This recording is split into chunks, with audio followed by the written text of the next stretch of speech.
Tonight, the Lady in Black will crown a victor here in the C2 Graphics Throwback Weekend on JCTV. Welcome to round 9 of the BSR AMSOIL Truck Series, live from Darlington Raceway in South Carolina. Opened all the way back in 1950, this track is unlike anything else you will see on the NASCAR calendar. A wider 1 and 2 for now and into 3 and 4 to avoid an old fishing pond that the constructor wanted to leave untouched. Track features up to 25 degrees of banking in 3 very narrow lanes above those dotted white apron lines, and a huge apron down beneath. The pinch points on the entry of corners, the high lines you want to run in the middle of the turns, and a incredibly abrasive surface. This to be known as the track too tough to tame. So our drivers have their work cut out to survive and thrive to bring home the checkered flag. I'm Olivia Hayward. I'll bring you all of the action for tonight's race, and we have, I believe, just 5 rounds left in the regular season. I'll get a quick count on that to be sure. 4 rounds in the regular season, I take it back. But you'll see we already have a couple of names highlighted on the ticker there. This is not our playoff positions just yet. It's a little preview of the action we're going to have as we wrap up our mid-season madness bracket here in the AMSOIL Truck Series. Cody McCorkle, the number 2, has been making a miracle run through the 4 rounds of competition we've had and has already picked up a $25 biggest upset prize for, I believe, the quarter-final matchup he had against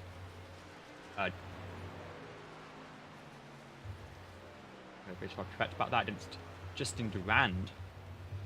But to try and move on to the final step and take home the big trophy and $75 more, he's going to have to take down the juggernaut of Mika Walls, who has been ruthlessly consistent all the way throughout the season. Cody's best finish so far in the campaign comes at New Hampshire Motor Speedway, where he finished 4th to open up the tournament bracket. He's at 11th in points right now. Meanwhile, Mika Walls, 5 podiums already on the campaign. 3 second places, I believe, and 2 third places. That is yet to take home that race win. Currently sits 2nd in the points. Has been bitten by strategy all season long. So he's going to want to stamp this bracket run out with a win. But the Achilles heel of tyre calls might be what Cody McCorkle should try and catch him out on. It has been a big factor in Darlington races. We usually see drivers take tyres even after 10 lap runs on the surface. We have a race that is going to head towards the night time here as we bring up our race analysis box. You see it'll be 147 laps. Ignore that, we'll get that fixed up for the race, but only 5 tyre sets available for those 147 laps. They'll need to run about 30 laps per stint, and I would recommend at least getting to the end of the first stage without making a trip down pit lane. Fuel will go up to 60 laps here, so we're expecting, as usual, 1 stop to be forced on fuel after the caution for the stage comes out. But as Mika Wall actually goes top of the timing board here in the final minute of the practice session, he's looking to really get going on the strong foot for the end of this bracket. Got ready to take in qualifying 2 laps to get a perfect run through, and with how tight you run to the walls, nothing is guaranteed in terms of your qualifying attempt.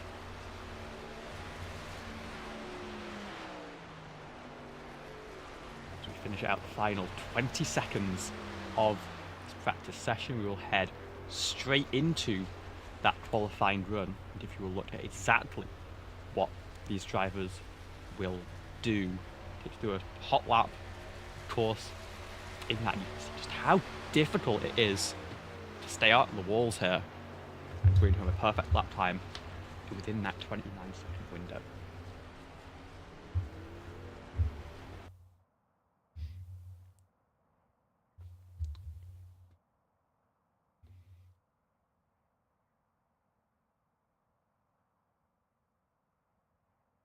Practice over, we head into our qualifying session, starting at 7:15 in the evening here in South Carolina. You see Cody McCorkle waiting on pit road, Mika Walls as well. Who's going to roll off first? Give us a driver to follow. Or are we going to go on board with someone else to start off this session? Let's follow our first driver on track, Fidel Fabian. Bring our qualifying ticker up. You can run through a lap here at Darlington Raceway, right up against the wall for start-finish stretch, down to that dotted line on the entry one, and drifting back up almost a double apex, diamond in the corner, with merely a lift in 1 and 2. Then 3 and 4, you're going to need to use that brake pedal. Careful how far back you've got it pushed. Again, down as low as possible. Fidel Fabian will stick low through turns 3 and 4 to click off the first lap of the session. We'll set a 29.7 now. Let's follow with Cody McCorkle. This is his first lap of the run, and this is where he can try and put some pressure on Mika Walls. He goes with a 29.9. It's not anything too special right now, but setting up for that second lap. He'll fly through turns 1 and 2, just stays out of the wall. And then in 3 and 4, here you see the drift up towards that red and white striped fence. Carrying so much less speed through there, but we'll see what the second lap is.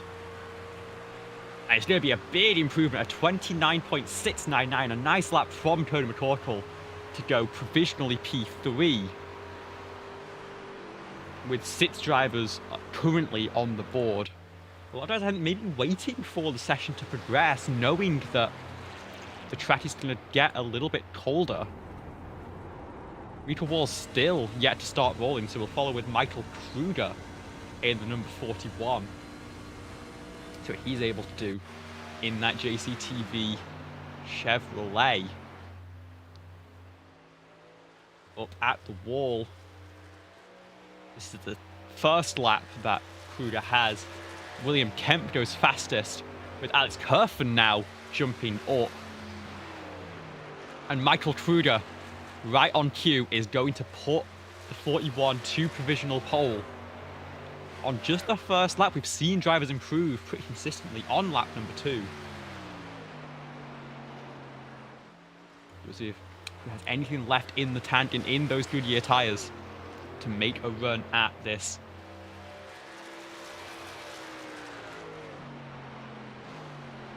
He does shave another 300ths off that lap time.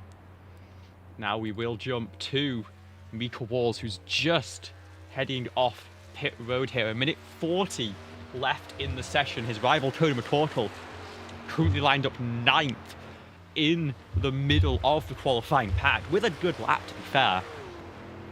But Mika, we know, has been so consistent all season. We'll see what he's capable of. That right side going so close to the wall. You hear the phrase Darlington stripe quite often. The paint that's exchanged between the right side door and the wall. You can't afford that in qualifying. It'll remove your lap time from the board. You've got to stay just within the limit. He does there for lap number 1. What's the lap time going to be? It'll be good enough for 3rd fastest. A 29.388, a little bit of a wiggle through 1 and 2. He's going to spin. Catches it and does a great job to keep that truck in one piece. But it's going to have to bank on the lap time he set there for 3rd fastest on the 2nd row of the grid. Still, nothing to sneeze at, of course, as we see what the rest of the field has in store. Jordensmeyer didn't have a chance for just one lap of this qualifying session. Rivers Jones setting a second lap, but only a 29.8 first time through. I think the rest of the field will settle in. Start towards the back of the field. Jonathan Jordensmeyer goes 7th fastest there. And Rivers Jones finds a huge improvement in that Toyota Tundra to go 3rd and push Mika Walls to the outside line.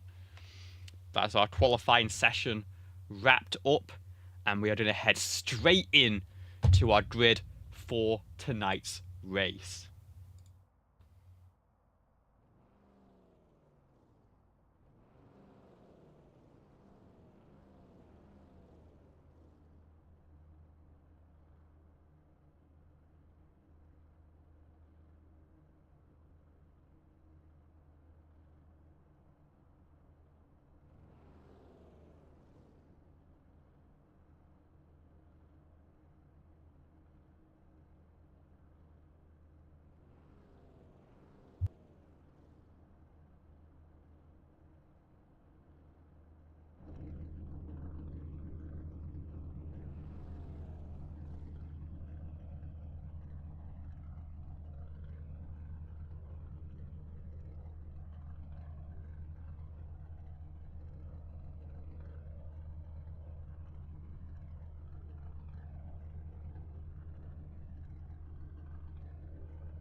Have chosen a great time to abandon me here.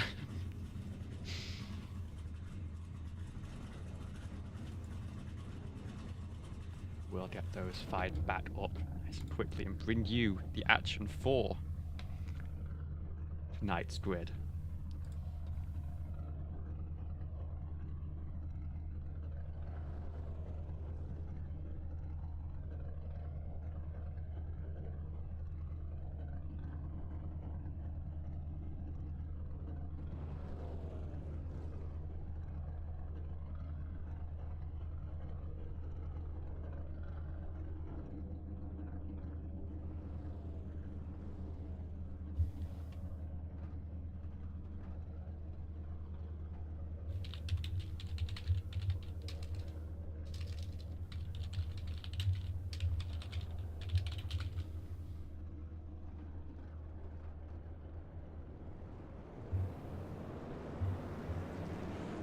As we get rolling for our qualifying grid, this is your running order for tonight's race. Michael Kruder takes pole position in the number 41 Chevrolet with David Durand on the outside of the front row.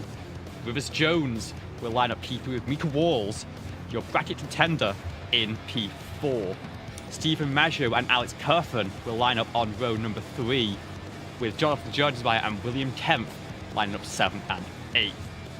Common Caldwell and Tristan Maher will round out your top 10, with Justin Raw and Nathan Fuller 11th and 12th.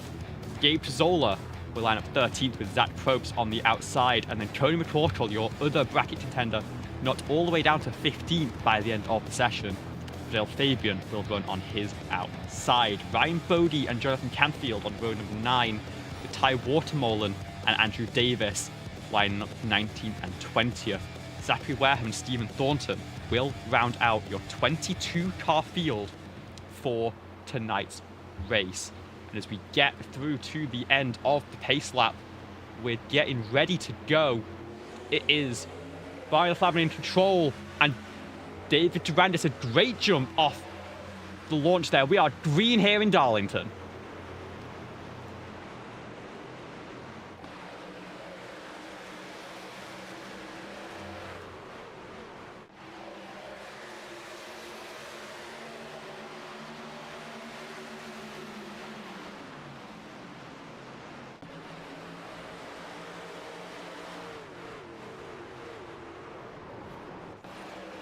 Oh, we've got an incident already in the back of the field on lap number 1.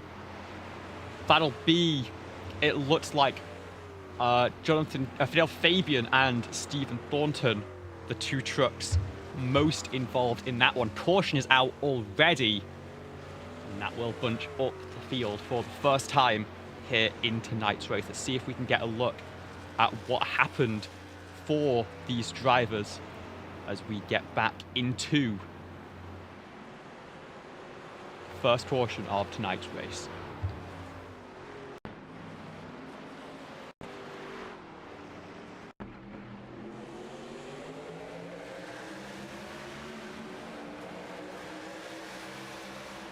So I did notice on the initial start through 1 and 2, a little bit loose for especially that number 7 of Mika Walls.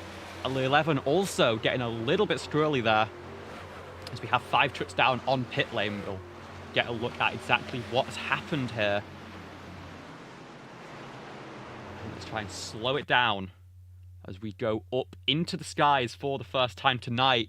And it starts already with Nathan Fuller in the number 4. Collects a huge chunk of the field. Just spinning on that high side. We'll see if he got any help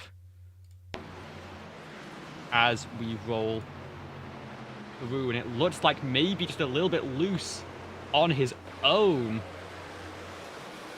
And then big damage for the 21, especially Ryan Bodie getting slammed into that incident. And of course, Fidel Fabian being turned around with Jonathan Canfield behind.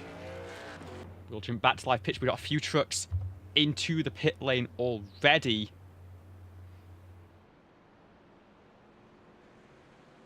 Canfield rolling to stay on the lead lap. Probst and Fabian also staying there. We have still Nathan Fuller stationary on pit road as Ryan Bodie goes past. Nathan Fuller's made the launch, but I think he's not going to beat the pace car. He's going to fall a lap down here and have to wait for the entire field to pass by. He's going to have the opportunity for another caution, of course, to deal himself back into the pack. But I'm pretty sure that was not the timing he was looking for on getting that car rolled off. Maybe just not getting it quite fired up in time. And that will bring right to the back and 1 lap down in this race. But we have, of course, hit our choose. This will make the save a little bit easier for these drivers in terms of tyres to the end of the first stage.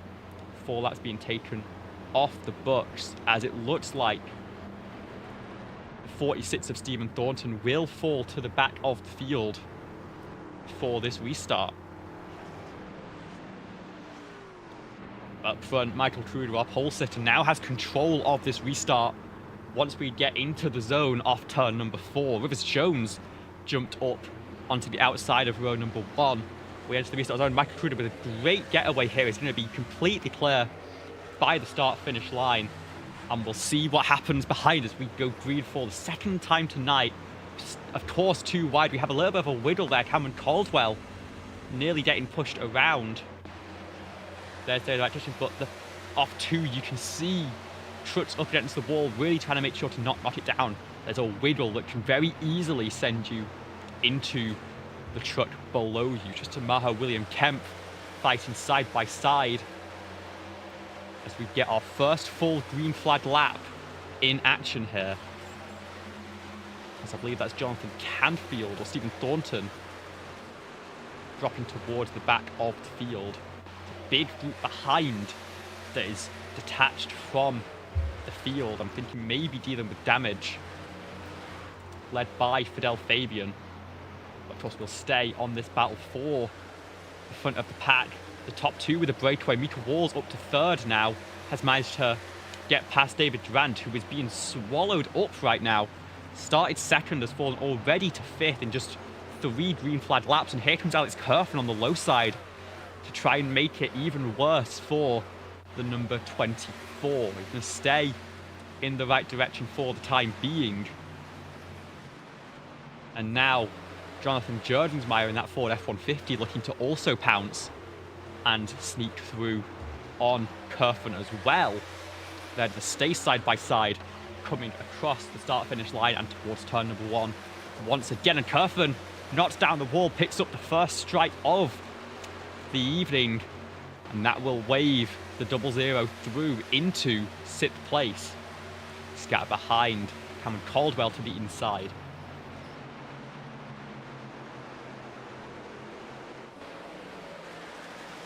A little bit of someone maybe coming down onto pit lane.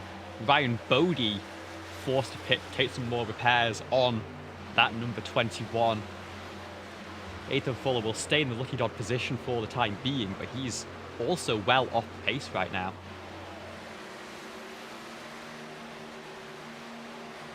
He's just in the tail end of this pack, actually, so holding them decently well. Mika Wall's up 1 position so far in that bracket showdown. Tony McCorkle up 3, but only as high as P12 currently. As we start to settle into a little bit of a run here at Darlington, the top 2 or 3 really staying out of the pressure, and the rest of the field where the chaos is weird in a fall. Dave Zola just slots in behind the rear quarter panel of Cameron Caldwell, very tight there as the track flattens off turn 2. And Cody McCorkle is overtaken on the outside by Zach Probston, the number 62. And now Nathan Fuller, that lap truck, is going to maybe put a little bit of pressure on as well.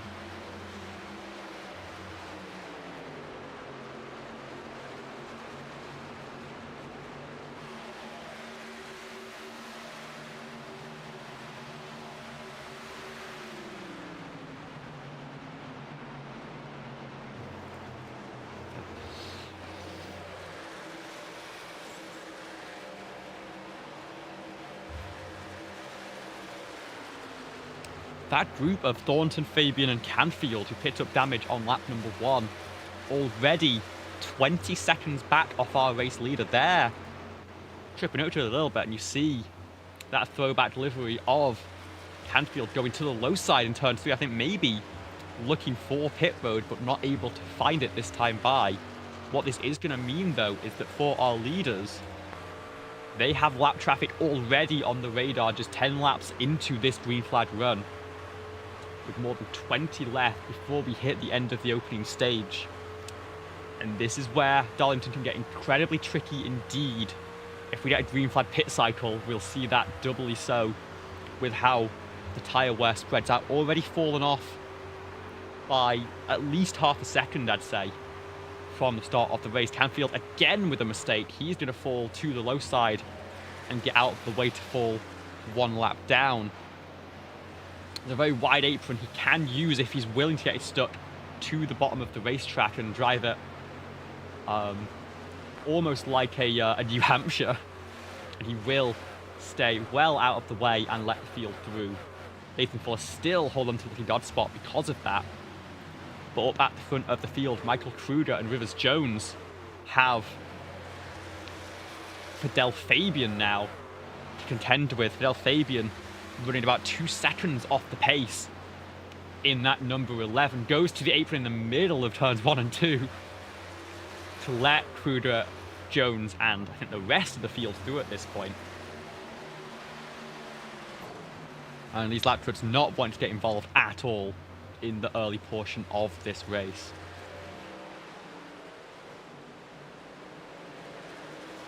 I've got to say, there's some great throwback deliveries on display here. And that, I think, a Family Channel inspired delivery for Jonathan Canfield. I can't remember who it was that had it running. We get a bit of the wall out of turn 2 for Zach Probst. He's going to fall back behind Cody McCorkle and Nathan Fuller. Going to try and fight through a little bit longer.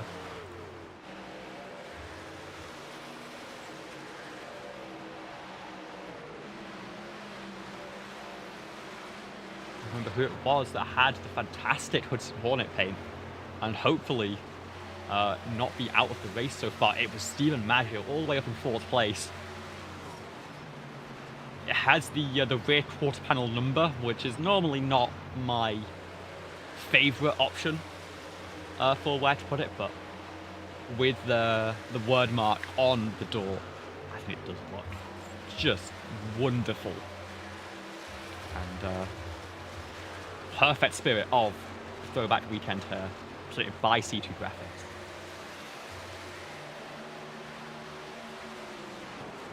Oh, that lap truck gets well out of the way. Stephen Thornton Goes all the way to the apron on the backstretch. He's going to try and hold it down there as the field comes by. That is all 3 of those trucks down on pace. Passed by for the first time and 1 lap down. That opening lap incident knocking a quarter of our starting grid off the pace early.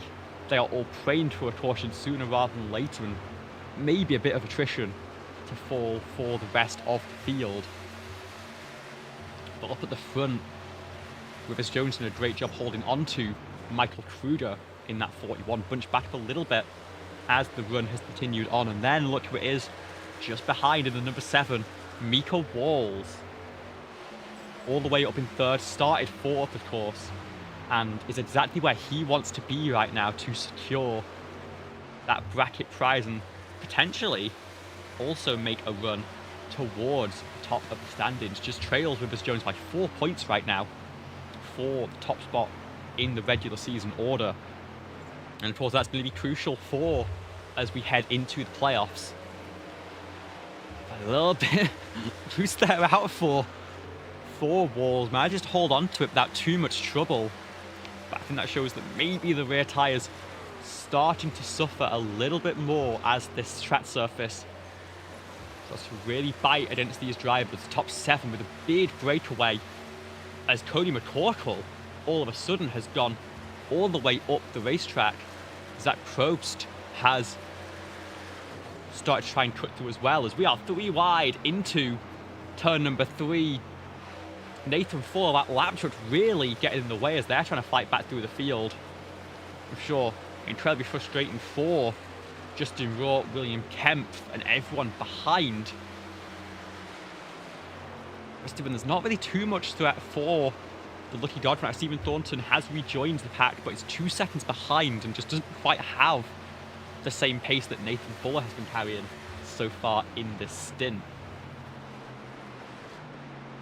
Cordwell up into the top 10 now, 5 positions, one of our biggest movers in the field, along with Ty Watermolen. It's just in the tail end of this fight.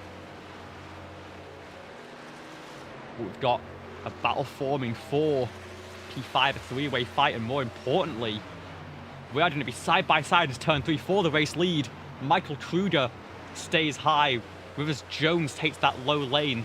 Can the 41 get the run off the corner and clear once again? Just about. But the 18 wants to move in that Toyota. Can't keep the nose in for turn number 1. Kruger very nearly into the wall there. And Mika Walls, I'm sure, both excited for these cars to be checked up and a little bit nervous about how this could end up blocking the racetrack ahead if it comes to blows. Into the final 15 laps of this opening stage, and it is Kruger versus Jones for the race lead. A 3-way fight for P5 at the back of shot as well. And we'll see how Rivers tries to set this up after not quite getting it to work. The first attempt in turn number 3 goes low in the middle of turn 2. Kruger will catch the wall. Jones goes all the way to the low side as they get around Fidel Fabian on the apron. That'll give him the preferred line. He'd slide up the racetrack to cover off that move from Michael Kruger. We have a new race leader. It's the number 18, started 3rd on the grid. Rivers Jones takes the lead in the Toyota Tundra.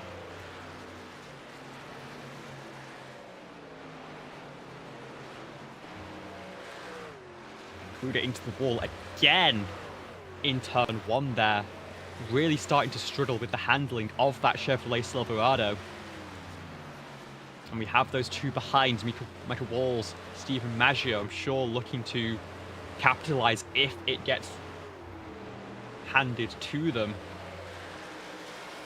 But both having their own focus. Maggio just on the bubble of the playoff picture right now. Has a race win, of course, but has missed a couple of rounds so far this season. And George Track consolidates some decent stage points to help move him into a more safe zone against the likes of Jonathan Jerdesmeyer and Cameron Caldwell.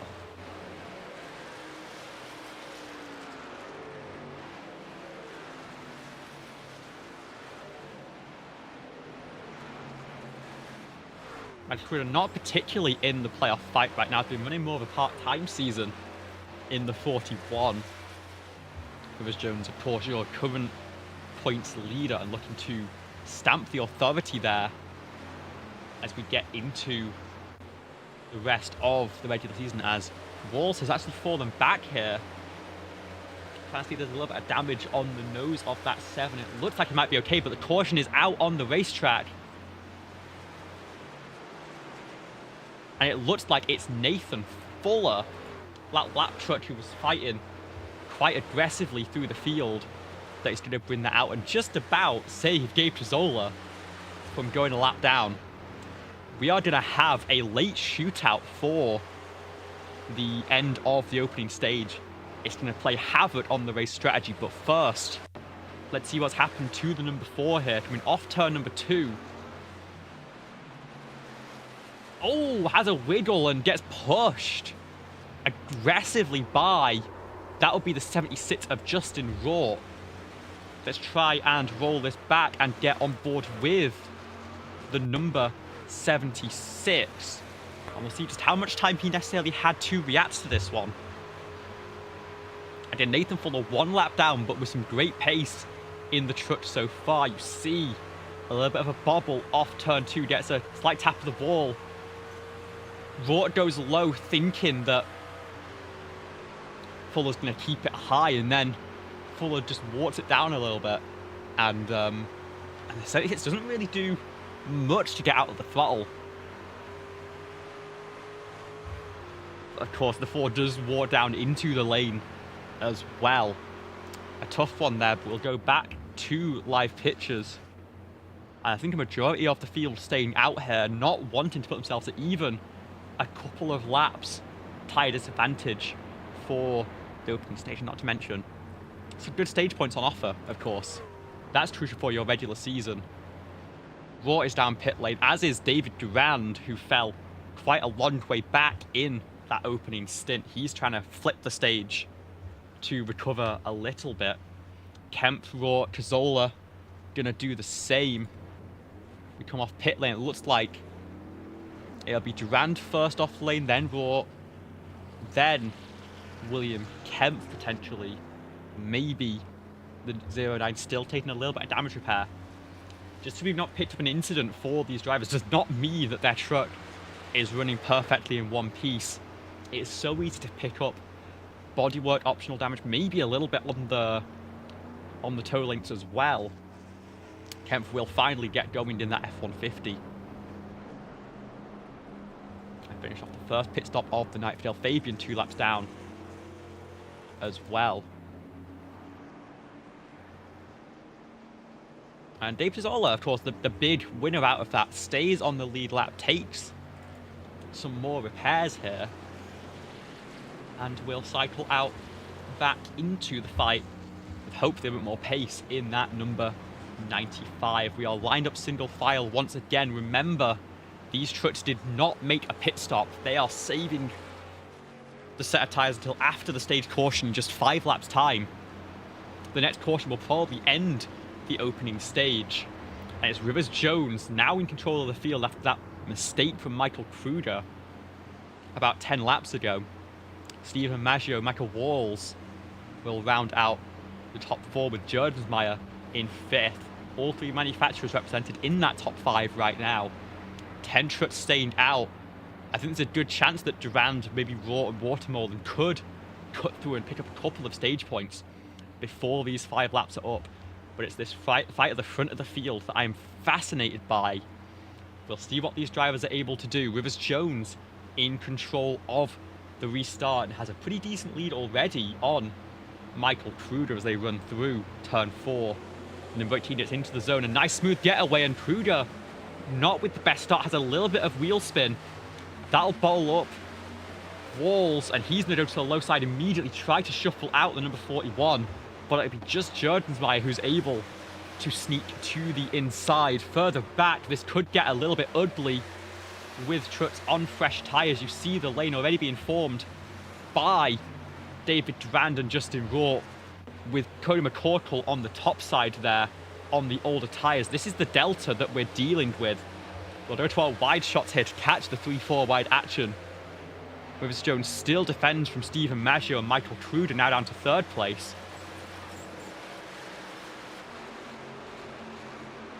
Justin Raw already up to 9th place now, and looking to try and hit off a couple more. You see Justin Maher go to the low side, make the move on Alex Kerf, and that'll block the run for the 76 for the time being. They'll bottle up. They are 2 wide behind at the front of the field. It is still Rivers Jones leading the way ahead of Stephen Maggio. There's Kruger, Jordensmeyer, and Walls has been shuffled back to 5th on that restart, but is keeping it in one piece.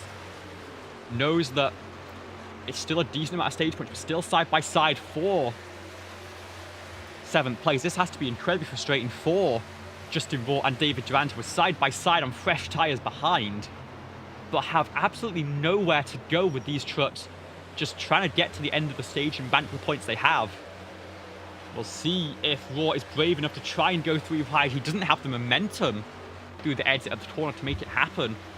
These two in lockstep, Kerf and Maher, doing a great job letting the top 6 run away and defend their position. Now Raw is going to go to the low side, but can't make it stick. We've got Ty Watermolen now up into 10th place, but into the wall is going to let Durand get back through. 2 to go in the stage. We're heading to the final lap of stage number 1, still side by side at the front of the field. And finally, they're just about going to slot into single file and see if Justin Raw can pick up a couple of spots before the start of finish line. But at the front of the field, we got a fight. Kruger, Jordensmeyer, but it's going to be Rivers Jones in the number 18 Toyota Tundra leading Stephen Maggio. A great opening stage, a patient run for the number 18, and he is going to take the green and checkered flag here at Darlington. Caution is out, and we will slow it down one more time for a second set of pit stops.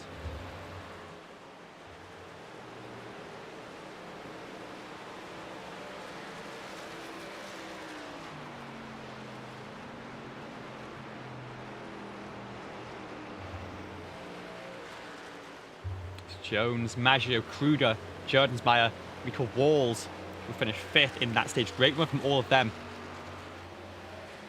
Cameron Caldwell hold on for 6th place. Justin brought up to 7th ahead of Alex Kerfen, and then David Durand and Tristan Maher holding on for those final stage points of the session.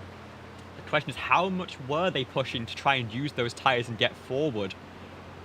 Was there concern about picking up some stage points, or was that more of a strategy to flip the stage, get themselves to the front of the field as the leaders come down pit lane now for a fresh set of tyres? And I've got to say, this is where, as much as I think the strategy call was right for Walls, who was running up in the top 5, I'm a little bit concerned about this next run through traffic, because in the opening stage the 7 has typically been incredibly strong, and the concern has fallen to when he's been back in the field, catching some bad luck. He's been making the wrong calls on when to take tyres and how hard to push on them. So we'll see what he's able to do. The field down pit lane. Everyone making that roll. Rivers Jones misses the box a little bit. We'll see if he's able to make it out of pit lane ahead of some of these other trucks. First truck rolling is going to be Maggio. He's going to get away in the lead of the field. Michael Kruder will be 2nd, and the rest of the field will follow through. Michael Walls 4th off pit lane here, and so a couple of spots lost there for Rivers Jones, sliding through the marks on those 40-year-old Goodyear tyres.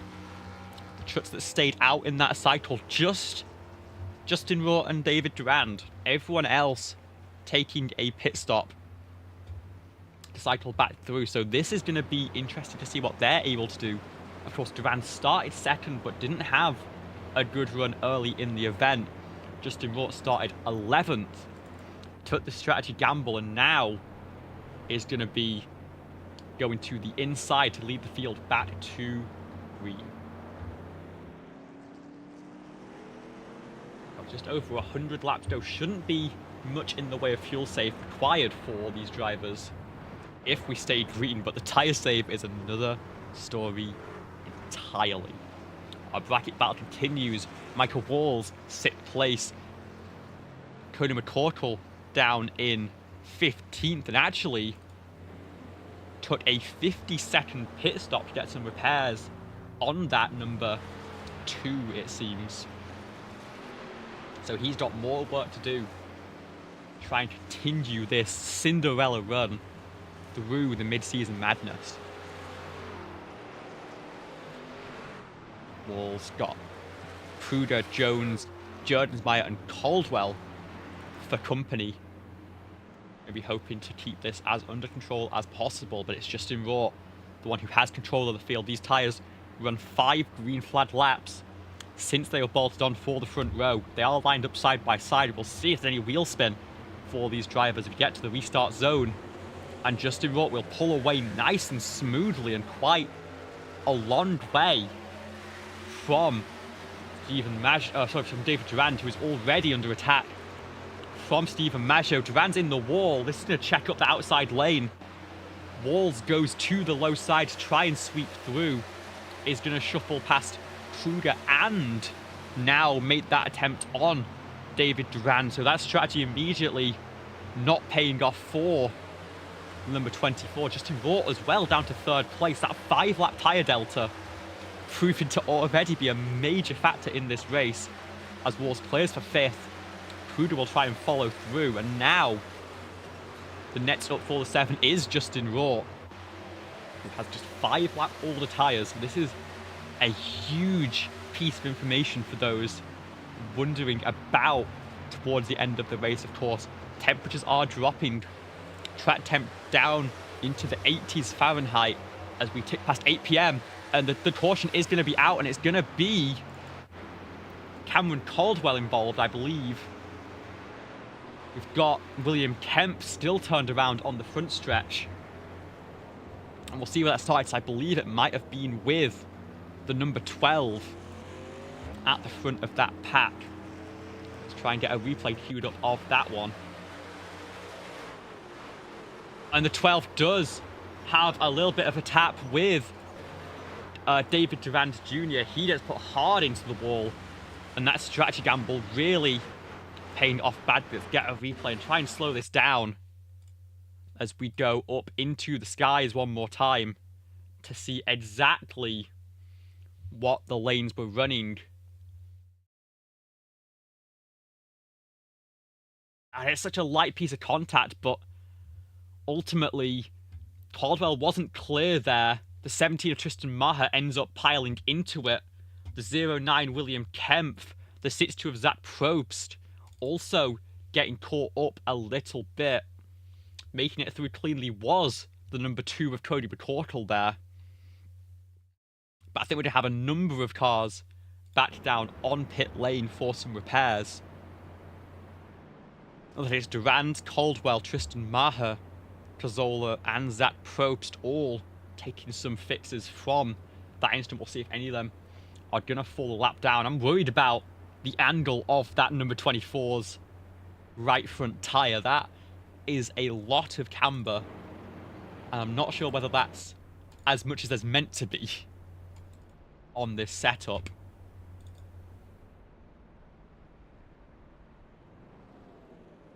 But a gamble made there on the stage break, hitting early, gaining some track position, but putting yourself into a lot of pressure as the rest of the field try to slot through.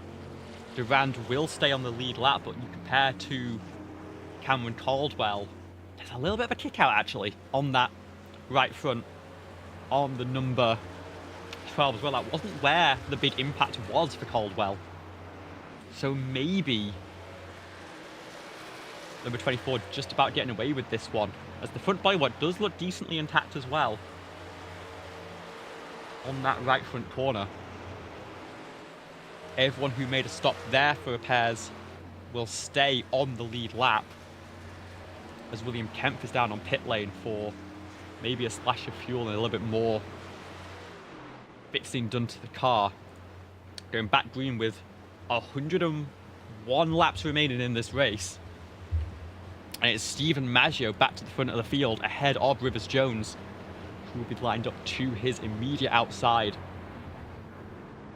Looks like the low line is favoured on these restarts. Jordensmeyer goes down and forces Rico Walls to shuffle in high.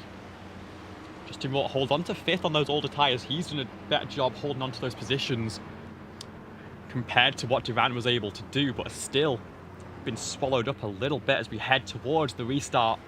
Maggio in control with a nice jump. Rivers Jones is going to follow. He's going to be side by side into turn number 1 here. He's maybe going to try and rip the high side. No, he's going to have to slot in nearly into the wall, in fact. And then be side by side for 3rd place behind Mika Walls.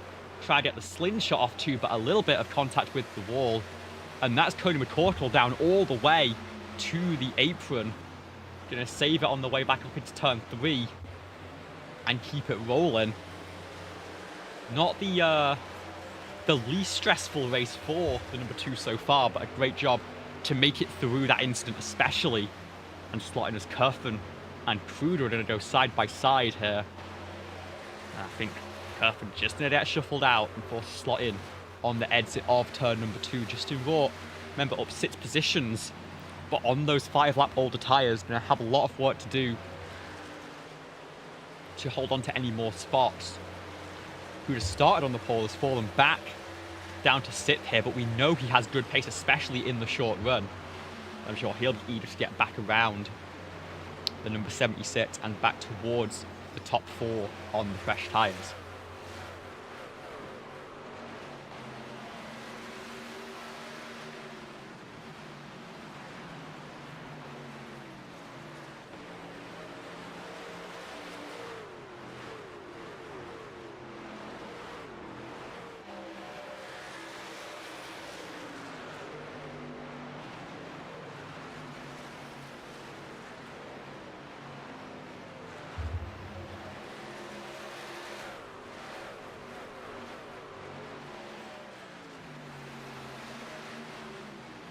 The tap of the wall for the number 2 as the 41 hunts for that higher line. Maybe he's going to go for the crossover on the exit against Justin Roth. It's a little bit of a run, and he's going to put the nose to the inside going into turn 1.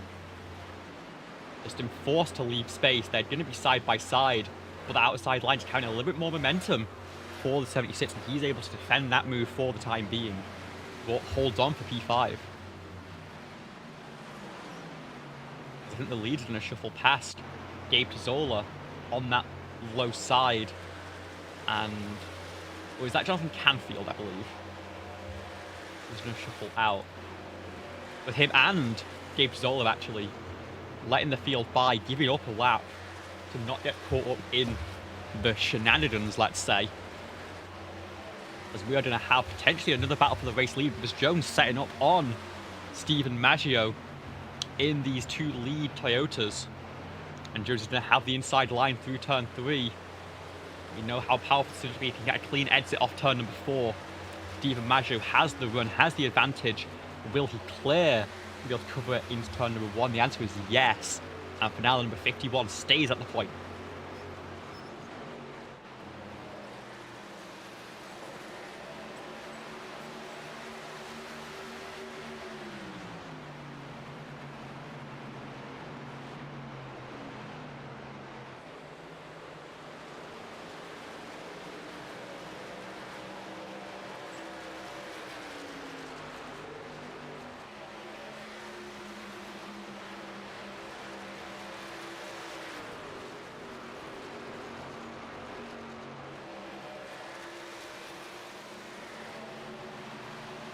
About a third of the way through this event, I'd say we only have maybe 13 trucks out of the 20 that started that are still running at a competitive pace. The rest of the field really struggling with damage and other wounds. William Kemp, who was caught in that last caution incident, will go down to the apron in turn number 1. Ran a 35-second lap last time, and will let leaders through, praying for another caution to get some damage fixed and to get waved around the field. But it is still Rivers Jones trying to set up this move on Stephen Maggio as the sun begins to set on the horizon. 55 laps of 147 completed here at Darlington. And we do have a little bit further back a three-way fight for 7th place. Tony McCorkle has now cleared Justin Raw on those older tyres. Cameron Caldwell sat just 4/10 of a second back. And Cody, I think, now going to try and close in what is 1.6 seconds up to Alex Kerfen and the front of that top 6 train. So I think they're about to go another lap down here. Drivers who are just trying to click off laps and pick up the spots through attrition, staying well out of the way, as I think is sensible for how tight the banking is here through the turns. Maggio still leads by just 1/10 of a second, and it's bringing the rest of that top 6 a little bit closer together right now, as these two forced to take each other into account much more than they'd like. Again, we have that battle down for P6. Alex Kerfen defending Cody McCorkle by 1.8 seconds right now in that Radius Racing number 30. That's the gap between this lead pack and the trailing group. But actually, Kruder and Kerfen are going to be fighting side by side here, as Alex Kerfen does clear Michael Kruder on the front stretch. I think Kruder again struggling on long run pace, struggling to keep the car maybe out of the wall and carry the momentum. That will drop them off that lead group and make it more of a 3-pack situation in the top 9 of this race. The top 4 separated by just 1 second, and then another second back to Alex Kerfen and Michael Kruder. Cameron Caldwell trying to set up a move on Justin Raw, but isn't quite there just yet. At the front of the field still is Jones looking for a way around Stephen Maggio. The field has spread out quite significantly here since that last restart. Settling into a bit of a tyre save, I think, as drivers know that a green flag run can start at any moment. It's these high skill ceiling tracks, these high wear tracks where you can very easily get a chain of cautions, but once the field gets into single file, drivers settle into their own race and race the racetrack more than the other drivers. They can very easily crack off a nice long green flag run that will hopefully bring us toward pit stops.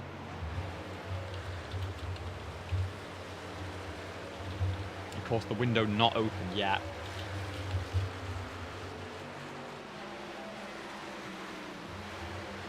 $55 to 60 laps on a tank expected. 5 tyre sets available. Most of the field, I'd say, is still only on their second, either pitting just before the stage break for a fresh set or right after the stage break. Justin Raw, one of the drivers who pit just before, he's fallen down to P8 now, as those 5 laps of racing for the course continue to show their cost on number 76. Jones still trying to set this one up on Stephen Maggio. As we are just not quite getting much of anything right now, it seems like. Jones wants the move, you can tell that he wants the move, but isn't willing to put the race at risk for it. He's happy to just settle into a rhythm and keep that tyre wear and maybe make the call on pit lane in a little bit.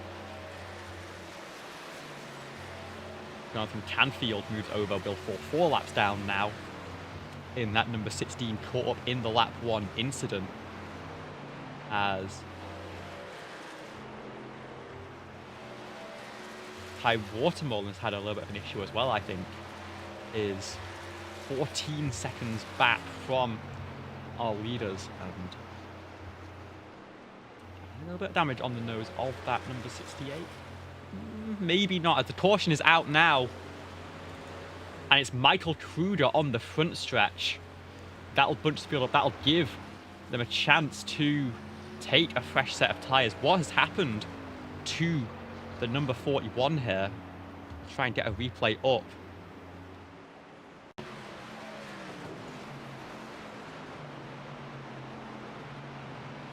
And we'll go on board this number 41.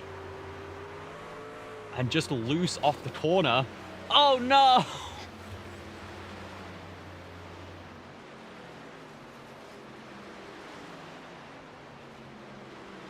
Caution flies. But you've got to feel for the 16 of Jonathan Canfield. Was doing everything right as a lapped car.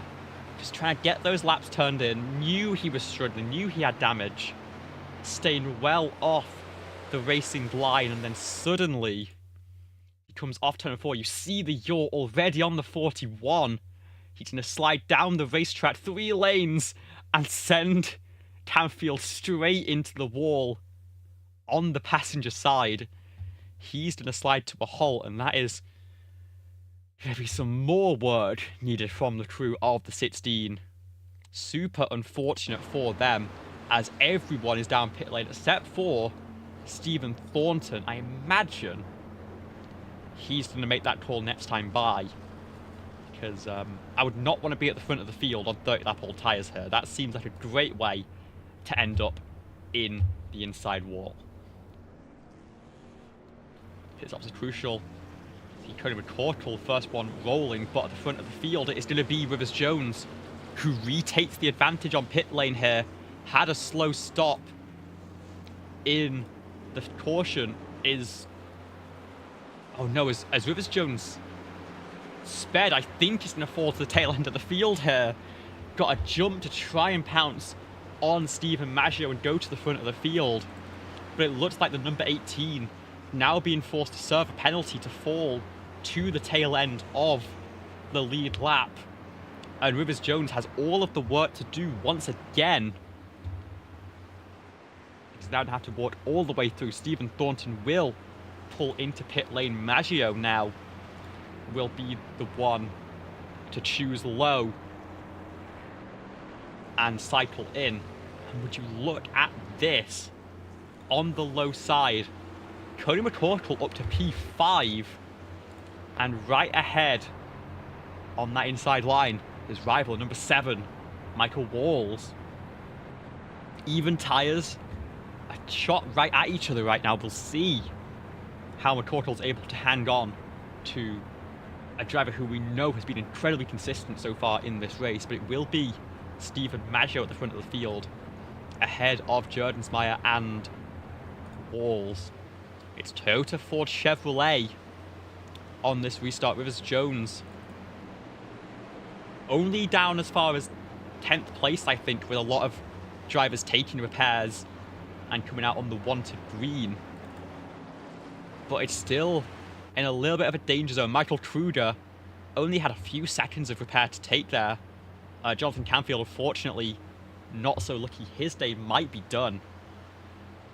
There's nothing that Kruder could do, obviously, there. Just a separate mistake. We've come out of turn number 4 to start lap 69, and Stephen Maggio will get away very well. Mika Walls will follow through to try and get second place, and Cody McCorkle has not had a very good jump at all.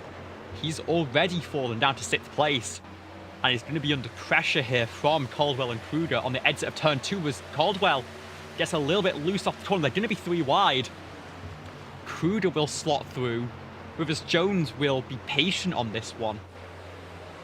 Wait for a better opportunity. They're going to be side by side off 4 for 4th place. Kerfen holds on the outside line.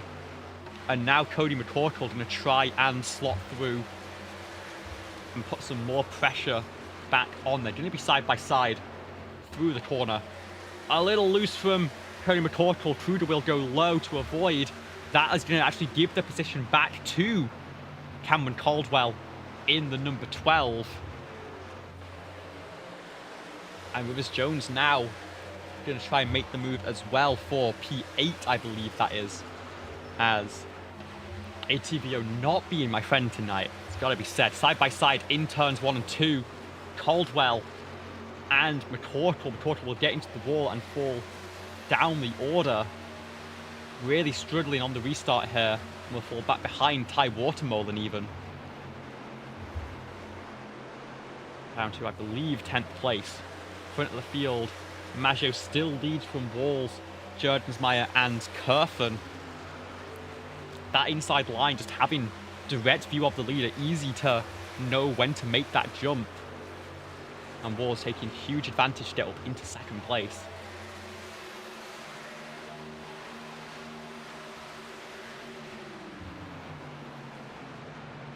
Still following Kruger, who had those mistakes, is now running 7 positions down from where he started, but with a lot of pace still in that 41 if he can get the mistakes under control. Rivers Jones, of course, sped on pit lane now, is trying to work at Cameron Caldwell. Didn't push too aggressively on that restart with cars making mistakes ahead. Is going to hope that he can walk up through the field, save some tyre, and stay out of trouble. There is going to be the number 51 at the front of the field right now. I pray that our overlays come back online at some point soon.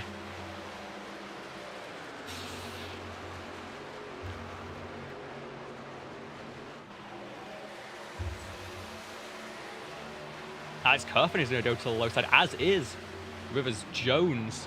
Going to be some side-by-side battles for 3rd and for 6th. They're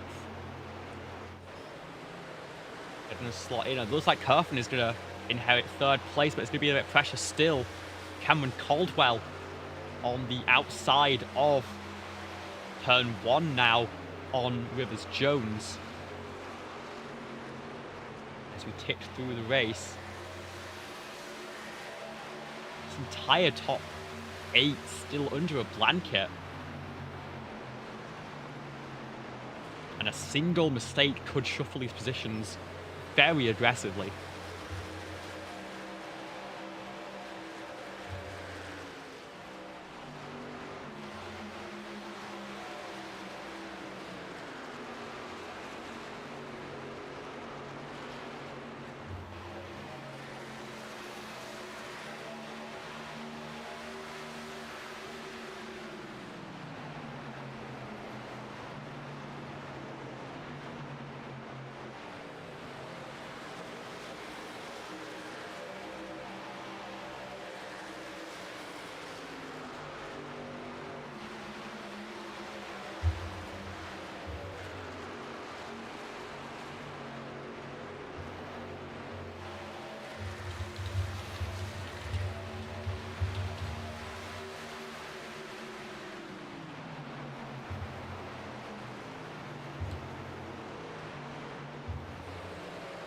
Bring the overlays back online. This is our order after 77 laps, just past the halfway point of the race, and it will be Stephen Maggio and Mitchell Walls separated by not much at all. The top 8 all within a second of each other right now.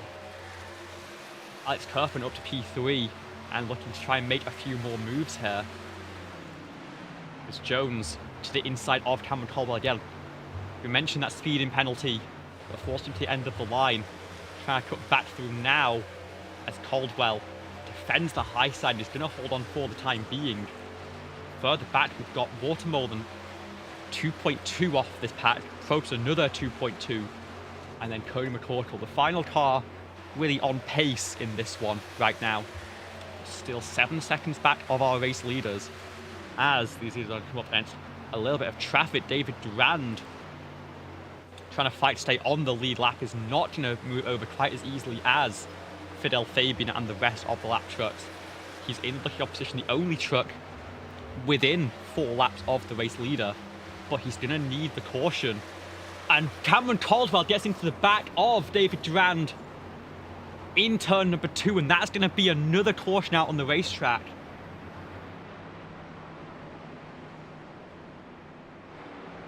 I'm going to realize I'm not sure that those two are very friendly with each other. That's the second time this race that Caldwell has gotten into the back of the number 24 and sent him spinning around. Of course, that will not give Durand the lucky dodge as he was involved in that incident. Let's get a look at what exactly happened there between the two of them. That was a little bit confusing, I've got to say. Let's go on board with... Let's try and get a bit more of a replay. Go on board with the number 12 here. Let's go into turn number 1. You see... I don't know how much Caldwell really had his sights on Durand there, honestly. A bit of an awkward moment as Justin Raw sort of reveals that number 24 dropping down to the apron of turn number 1. Caldwell's not expecting that and can't check up mid-corner to try and avoid. Will send Durand around once again. And yeah, I'm sure that is going to be a tough conversation to have after this race is done. Caldwell down on pit lane, taking some repairs. Cody McCorkle as well is out of the truck right now, it looks like. Maybe just getting an outside look of how bad the damage is from that checkup. I've got to say, it doesn't look too bad from the view that I have. A little bit on the nose, but nothing too consequential. Rivers Jones also caught up in that.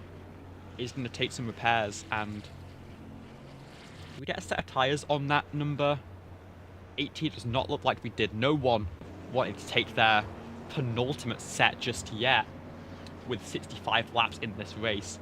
Well, just a little bit short of the fuel saved number.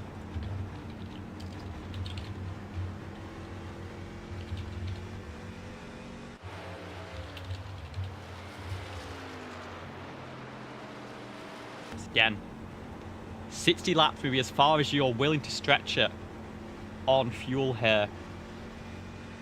We're going to restart with about 64 laps to go. So a little bit too far to really consider. And of course, the tyre wear being such a big factor, I don't think you'd gain much time from it anyway. I think drivers holding out for one more caution before making that call. David Durand has gone another lap down, taking those repairs. Caldwell just about stays on the lead lap. But with, I think a few more enemies made in this race. A few trucks caught up in how tight that pack was for the top 8. The back 3, I'd say, really caught up. Jones and Cody among those. But they're back out. It looks like McCorkle really did not take too much damage, only stopped in the pit box for 28 seconds. Jones a couple seconds longer. Back down in P9 for him, but it is Stephen Maggio. Control the restart. Jones might to the outside. Meter Walls directly behind. We'll see what launch they can get. There's maybe wheel spin here. Maggio can control it quite easily with the timing of the restart. Jones is going to be side by side with Walls through turns 1 and 2. And I think they'll be even off the corner here. And all the way down the front stretch. Michael Truder going for a move, and Alex Kerfen a little bit of a whittle behind, but they're going to stay in single file, and Walls is going to slot in behind as Kruger, feeling confident now on this restart, going to cut past Kerfen, move up back into the top 5, and maybe start to get back to the front of the field where he started this race. He's been consistent, but he's just not quite had the pace, as Jonesmeyer had a moment through turn 2. I think gets into the wall maybe once again, but Walls can't engineer the move. Justin Raw now trying to put the pressure on these two for a spot on the podium. And Michael Kruder behind, let's not forget, already up at least one position on this restart. As further back, we've got a scatter in the field. Ty Watermelon is going to fall to the back. I think just ahead of Gabe Tazorla, one of our laps trucks, as Cameron Caldwell is moving back up through the field. Now up to P9 once again. But a bit of a gap now to the top 8. Trailed by Rivers Jones and Cody McCorkle. This front pack still bunched up together. The top 8 have been very similar in pace, I think. And then settle into a bit of a tyre save group, knowing how challenging this surface is and how easily you can be burnt by pushing early. Cody McCorkle is actually just going to let Rivers Jones by here, not interested in a side-by-side fight for 7th place.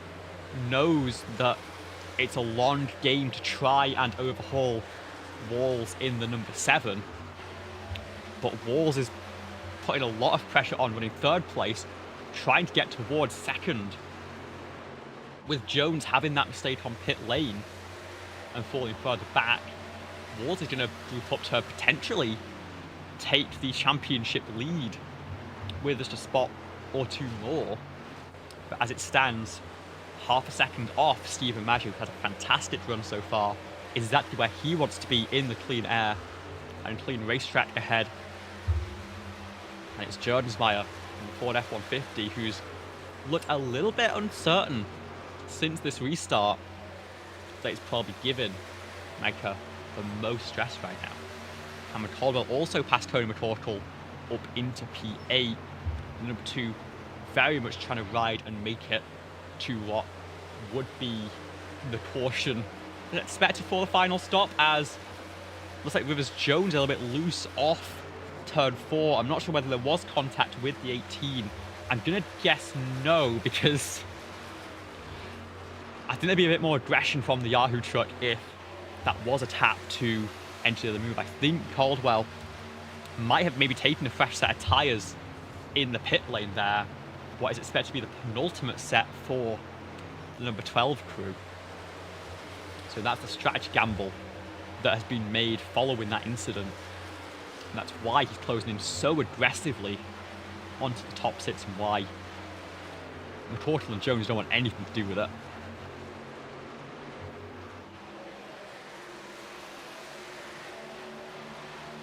Now look to the inside of Alex Kerfen, number 30, also doing a lift on the high side on corner entry. Move Caldwell up to 6th place. And next up is Michael Kruger, and then Justin Raw, and that top 3 who have been so strong all the race. Maggio, Jordensmeyer, and Walls.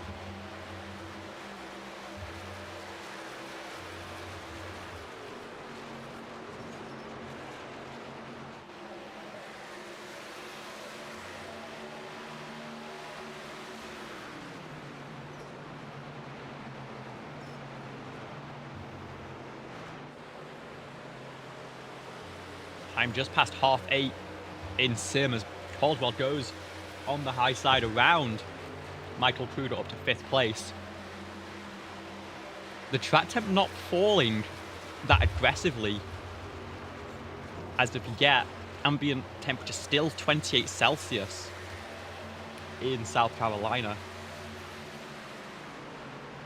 And I think these drivers are going to keep the heat running high before checkered flag falls. Caldwell did getting this to the high side off turn number 4. He's going to work on Justin Raw here. But this race stays green to the end. This could be a great move for Caldwell to use up that set early and not be running on what are about 30 lap old tyres at this point. I think the lead group expecting, maybe hoping for a caution to put Caldwell on the back foot with the number of tyres remaining. Don't think the save's possible, at least not with how hard Caldwell's working through the field here. But it's not that far away. You're definitely taking tyres in a pit stop. You're not going to try and go for a slash and dash here. Or you're not going for 2 tyres as well. It's a very high wear track. If you're down pit lane, you have a spare set to take. You are going to take all 4 of those and be damned how long it takes. Caldwell now working on the 7 of Walls. I imagine this might be one of the easier moves that Caldwell will have to make with how much is at stake for Micah to stay out of trouble. But he's actually going to cover off the move in turn 1 there. A little bit of scrape against the wall, I believe, for Michael Kruger. He's going to set up the move for Alex Kerfen to go to the inside. as Cameron Caldwell is further back. Kerfen is going to make the move into turn number 3 here. A couple of fights going on simultaneously. I think the lap truck down on the inside. Caldwell and Wall is going to be side by side. Caldwell have the inside line. Sorry, outside line to turn number 1. And Walls is going to fight this. He does not want to make this easy for the number 12. Has a gap of 4.5 seconds back to Cody McCorkle in the fight for the mid-season madness bracket. But he wants every spot he can. And after a lot of hard work, Caldwell finally gets that move done. And has his sights now set on Jonathan Jerdensmeyer for that second spot on the podium.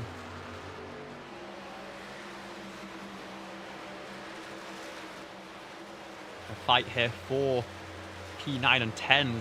Zach Probst took some repairs in that course. He's going to cycle through past Cody McCorkle for P9. That truck behind them is the lap truck of, I believe, William Kemp. He's not in contention. He's just trying to get some laps clicked off.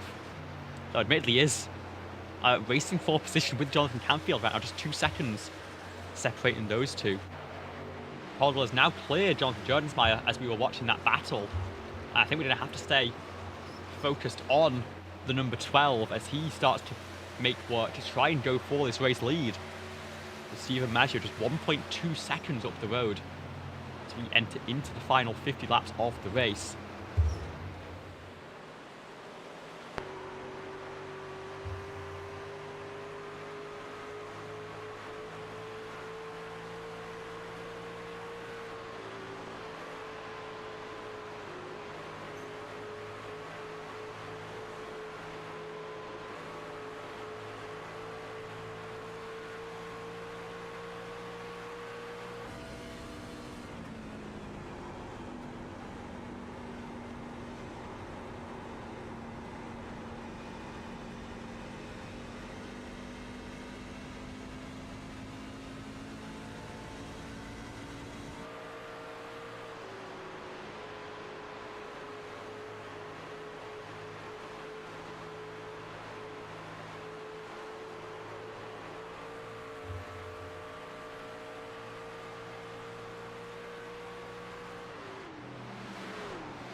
Caldwell with a little bit of a loose moment there.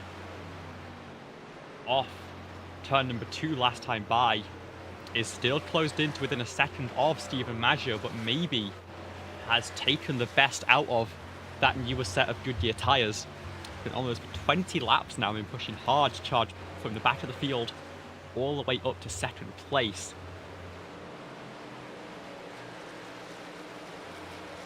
Third still tight between Jerdensmeyer and Walls. It will keep the battle graphic up. Caldwell 0.2 faster last time by than our race leader of Stephen Maggio. But within a few laps time, we will make that move. But unfortunately, I would also expect that these lead lap trucks that stayed out under the previous caution are going to start thinking about splitting the race in two and going towards pit road. Another loose moment for Cameron Caldwell. That'll bleed off some speed. Doesn't gain anything that time because of that. And maybe aggressive on the rear bias to potentially be causing that looseness late in the run. As that is Tristan Maher now going one lap down, picking up damage in that previous caution, I believe. For a second I thought that was Michael Crew, that didn't make any sense. He's going to fall back through the field. We have a side-by-side with... Oh, I thought it was Michael Cruder. Again, it was Tristan in that number 17.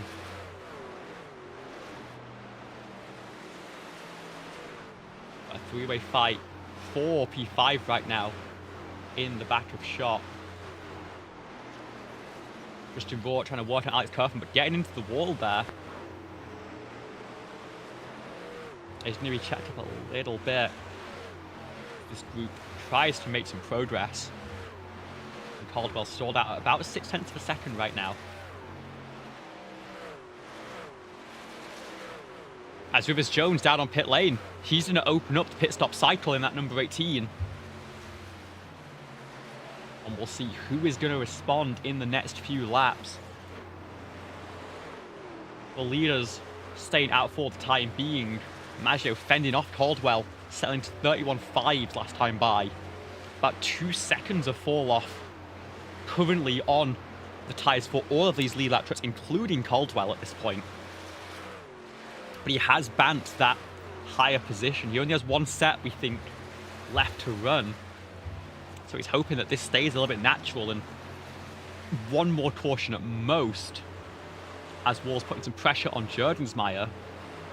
But so far, it's just Rivers Jones out of pit lane. Wall's looking into turn number 1. Jordensmeyer gonna move aside a little bit. Wall's with a little bit of a slider just to guarantee the move. And move the number 7 back up into the podium positions. Jordensmeyer down to P4. Maybe this is going to be when he decides to make that pit stop. You've really got to enter all the way on the entry of turn number 3 down on that flat of the apron. It can be very tricky. You don't have, for example, the tools you'd have in the IndyCar to stiffen up what will be the wedge in truck terms on the fly. You've got to do that in a pit stop, and of course not in a fit series. So you've just got to have a very careful right foot and bring it nice and smoothly down to pit lane without spinning back up the track and bringing out a caution. Into the final 40 laps of the race, our leaders still staying out here. Ty Watermolen is going to make a pit stop. Rivers Jones last time by a 29.8. We'll bring up those last lap numbers on the ticker. You can see just how fast that number 18 is right now. But of course, that is going to have to be paid back at the end of the race on that set of tyres. We're not expecting Jones to be able to jump too far up the order with that undercut and be able to hold onto it, crucially. And of course, the caution flies now. It will trap him a lap down, take the wave around, and everyone would get ahead of him on those fresher tyres. Jones to a 30.1 already. Zach Probst going to make the turn down pit lane from, I believe, 8th position, as Caldwell has a loose moment here.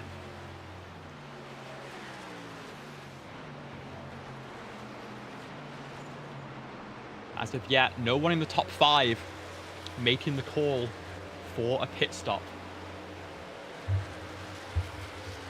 I think people are expecting the caution ultimately, but you've got 3 cars under a blanket here. This is how you could gain that track position if you're raw or crude, if you think you're faster than Alex Kerfen. This is how you get it done, surely. Kerfen up into the wall a little bit. But everyone going to stay up on the high side into turn number 3 with just 35 laps to go in this race. When are the leaders going to pull the trigger and put on a fresh set of Goodyear tyres? We think most of the leaders, aside from Caldwell, have 2 sets remaining. They can have one now and keep a second spare for a green white checker. Once Caldwell comes, he'll want to extend, because once he makes that move, he has to make those last all the way to the end of the race. But for the time being, as that was Alex Kerfen, he's going to be the first one to blink from the top 5. He goes down onto pit lane. You've got to be very careful. That looked like a nice smooth entry for the number 30. The question now becomes, in that pack for P5 especially, are Bort and Kuda going to respond? Or are they going to hold on? Cameron Caldwell's fallen off massively over the past steps. Now 2 seconds off the leader and starting to put pressure on Walls and Jordensmeyer. And actually, Caldwell's going to make the call to pit now, whereas he's burnt a little bit too much off those tyres. And the drivers who made the call earlier are going to stay out longer. Maggio from the race lead is into the pits though. Caldwell's in, Jordensmeyer's in, Kruder's in. This is the moment. Michael Walls inherits the race lead. Justin Rohr will follow him. It looks like Cody McCorkle as well will stay out just 1 lap longer. But you have to imagine these drivers are not planning to stay out too much longer. Walls will go around once again. Justin Raw will go around once again. Who's going to win the race off pit road between all of these drivers? Kruger only just getting into the box here. Stephen Maggio in the 51. Just finishing up service here. Takes those 4 tyres. Cameron Caldwell gets rolling behind. Jordensmeyer is going to get jumps. Is going to stay out ahead, so behind Caldwell. But for all these leaders, we see Justin Raw looking to the low side out of turn 3, and he's going to make the call down onto pit lane here. Mika Wall's going to stay out just a little bit longer. But for the 76, now is the time to make what could be the final stop of the race. And move Cody McCorkle now up into 2nd place. Who saw this coming 1 and 2 for our bracket finalists? If caution flies now, we will be set up for maybe the most ridiculous showdown you could expect. And it's not impossible because look at all of these cars under a blanket. Probst, Kruger, Kerfen. Probst with a 4-lap undercut has gotten ahead of both of these drivers. But we know how much faster we're expecting Kruger and Kerfen to be. Kruger's going to get by with, of course, a little bit of help. 2 trucks running the same livery here. Walls finally into pit lane. Cody McCorkle inherits the race lead for a lap or 2. They're going to clear. And Mika Walls has been black flagged on pit entry. Mika Walls has not made it down safely. We're going to get a replay of this if we can. We'll pull the qualifying ticket up. That's not live, so we can't do that. But as we try and get a bit of a replay of what happened on pit lane here for Walls. Slots down in turn number 3. Makes it just inside the cones.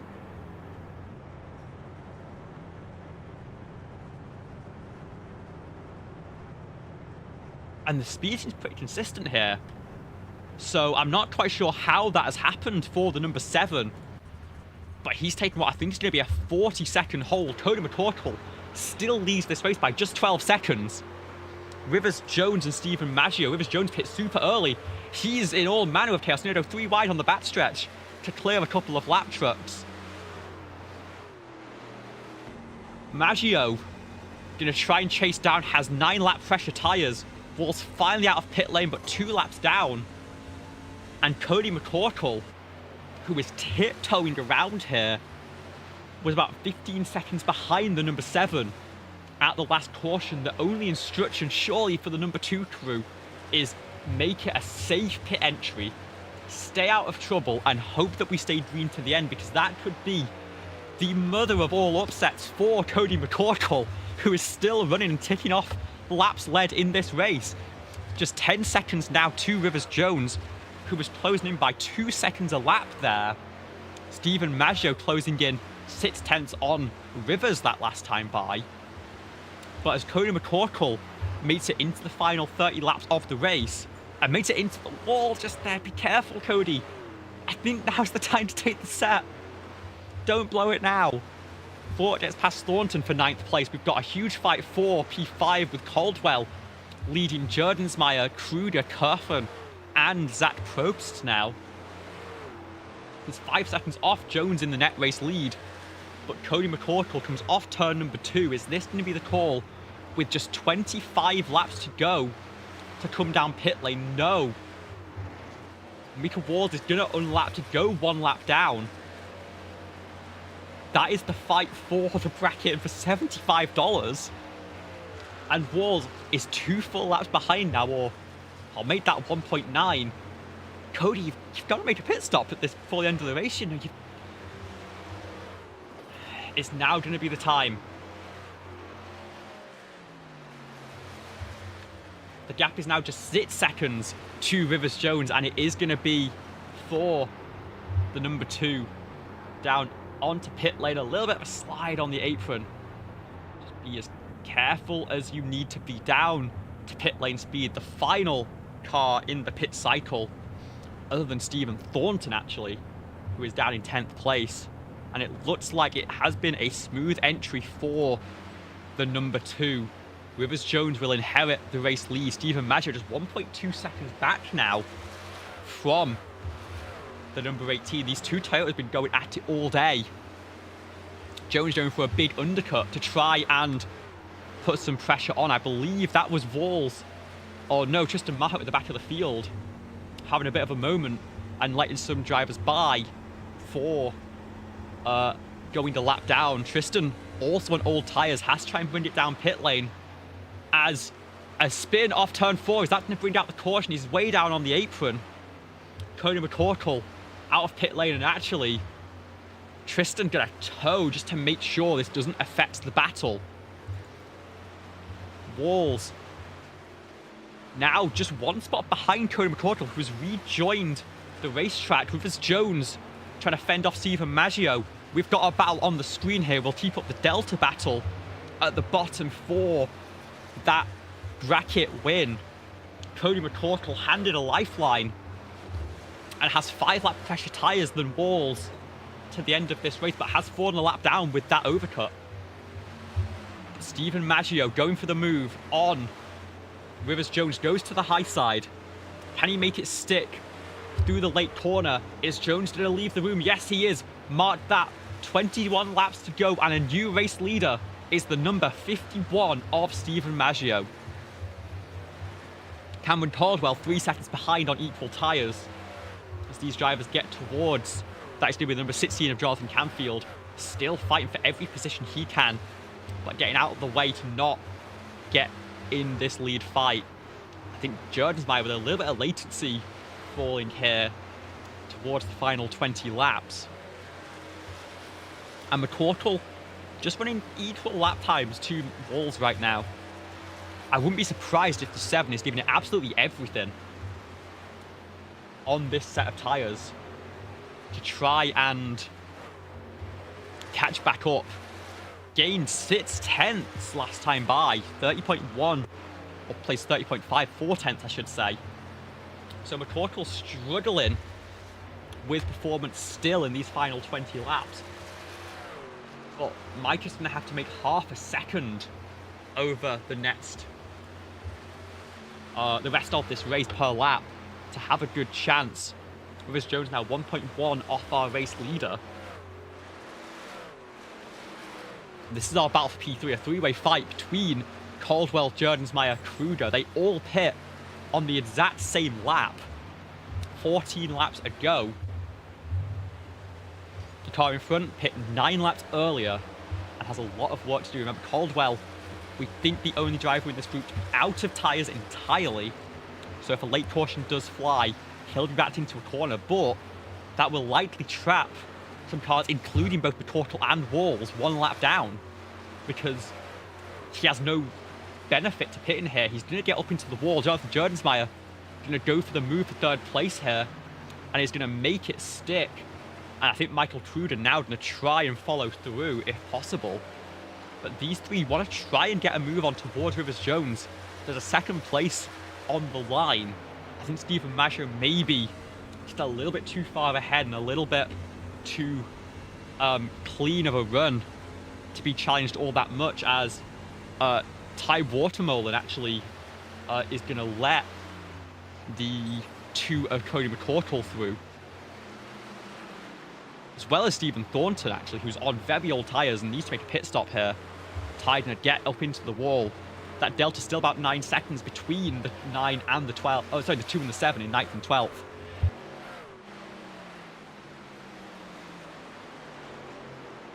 But the move in turn number 1. Kruger pushes Caldwell to the high side. Right behind this is Cody McCorkle. He needs to not get caught up in this fight. He has much fresher tyres. Wants to use that pace to fend off the number 7, who's much more aligned with Caldwell, Kerfen, and Jerdensmeyer ahead. But he knows he can't rush this. He needs to be patient. He needs to not make the mistake that would hand the opportunity back to the number 7. At the same time, though, if he clears the number 12 here, he's guaranteed to probably get back onto the lead lap if a late caution flies. So I think McCorkle has to be brave sooner rather than later. He's going to look to the high side. Doesn't quite have to run on the mid corner, but he's maybe going to try and get it on exit to go to... He's just not quite got the grip right now. It's so tough. The gap down to about 8.2 seconds between McCorkle and Walls with 14 laps to go. He's hunting. He wants to find the move. He goes now to the low side off turn number 2. Caldwell still trying to hold on to these drivers. McCorkle goes all the way to the apron. Doesn't have the bravery to stick it on the inside of turn 3 there. That's going to hurt his run out of 4, but he's going to have another attempt maybe into turn 1 that he's going to set up potentially on the high side. This is such an important battle because this could decide whether McCorkle can run free on the lead lap at the end of the race or end up stuck in a duel with Walls for $75. McCorkle goes super to the low side this time. Is finally clear just in time for us to look a couple seconds up the track where Jonathan Jerdensmeyer is trying to get work done on Rivers Jones on those 9-lap older tyres. Not too difficult for the 00 Ford. Will move himself up into second place, and Michael Kruger now going to try and follow him through up into third place. Gap for the bracket 7.7 seconds now, 12 laps to go. Both trucks 1 lap down, but crucially McCorkle clear of Cameron Caldwell, who is on the alternate strategy here. You can see Cody not wanting to force the issue on Kruger as much. He knows that a mistake is all it would take. Only 7 seconds. Even just a slide off the corner, burn up the tyres a little bit, get into the wall a little bit, and suddenly that is going to close in by tenths and tenths per lap. He looks to the high side, but Kruger goes low to get around Rivers Jones. They're going to be fighting through turns 1 and 2. Again, you see the hesitance from McCorkle to get involved in what is a fight for position, but one that Jones is on very much the back foot against. Move Kruger up to third place into the podium positions. We'll see if McCorkle can try and get the move done here as the gap does close from Walls to within 7 seconds. Ran 3/10 faster that last time by. As Cody is going to look and ask the question, I think, to Rivers Jones. Can I get through? Rivers says, not right now. I have my own race to win. We're in the final 10 laps. You're a lap down. I don't care how much money you have riding on this. McCorkle maybe going to ask again off turn 2. No, he's going to slot in for turns 3 and 4. We've got a battle to focus on. Walls is trying to hunt around Ty Watermore, but I don't know if that's going to be too consequential here. 9-lap fresher tyres for the 7, and we know how fast that he is. So I think we're going to keep focused now on the battle for second place. A 3-way fight. Jerdensmeyer, Kruger, Jones still trying to hold on, of course. You see that is, I believe, Gabe Tazola getting out of the way on the low side. Lap trucks not wanting to play a factor. We've had a full green flag pit cycle in this late phase of the race, but anything can happen. A caution always possible here at Darlington, especially as drivers start to push the limits to go side by side. Alex Kerfen maybe going to try and get the movement on Cameron Caldwell here to get up into the top 5. These two on very similar tyre lives. We saw how Caldwell struggled to keep commodity tyres later in the run as he cut through the field. So it's a good opportunity here for Kerfen to pick up a top 5. Got that fight between Kruger and Jerdensmeyer just ahead. Again, equal fight between those two. But not quite up to contest with that one yet. Let's bring up again now that they are adjacent, and Walls has cleared Ty Watermore, and gap 5.7 seconds with 6 laps to go for the bracket matchup. Kerfen hunting down Caldwell. Kruger trying to set up the move on Jerdensmeyer. Both get into the wall a little bit. Caldwell going to get the worst run. It's going to give Kerfen the inside into turn number 1 here. He's going to have the nose ahead but Caldwell's going to try and fight this on the outside. He doesn't have the option. Kerfen going to slide up the racetrack in turn 1, take that spot in the top 5, and we now glance straight forward to this battle for second place. Jonathan Jerdensmeyer, Michael Kruger separate by just 0.2 of a second. Both drivers have been running fantastically all night. Rivers Jones and Cody McCorkle side by side in the background. That's not for position, remember. I think McCorkle has finally gotten through there. And Jones is going to try and settle into run his own pace and defend from Kerfen and Caldwell in these final 3.5 laps. But Kruger trying to set up a move on Jonathan Jerdensmeyer. Gets into the wall off turn 3. Is going to check him up a fair bit. That delta, 5.8 seconds, McCorkle clearing Jones, I think might be exactly what he needed to hold on to this. We'll follow on board with the number 41 of Michael Kruger as he chases down Jonathan Jerdensmeyer for the final couple of laps this race. Stephen Maggio, 5.2 ahead, has run essentially a flawless race in the number 51 Toyota. Has just 2 laps to go to bring this home, but to decide the rest of the podium, does Kruger have anything for the Ford F-150 of Jonathan Jerdensmeyer? Here the off-throttle time in turn 1 and 2. He's got a bit of a run. He's going to go to the low side. Can't send the move heavy on the brakes for both of them. He stays low as Jerdensmeyer goes high. The white flag is out for Stephen Maggio ahead. 1 lap to go in this race. We're going to head into turns 1 and 2 for one final time. Both drivers drifting all the way up towards the wall. But it is going to be at the front of the field. Stephen Maggio rounding turn 4 for the final time. Crew doesn't like he has any attempt. Will give the flowers to the number 51. A little bit loose off 4. Will take home the checkered flag. Fantastic result for Stephen Maggio. Jonathan Jerdensmeyer holds on for second place and 1 lap down. Struggling for pace all night long, but keeping it clean, staying out of trouble. And a speeding penalty for Walls in that final green flag cycle of the race will give Cody McCorkle the mid-season madness trophy.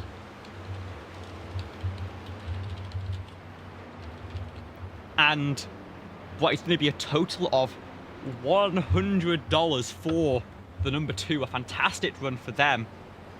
You see further up the racetrack, Stephen Maggio getting a big congratulations from Rivers Jones. We will remove that from, that's not what Maggio did. Congratulations from Justin Raw as well. And we will give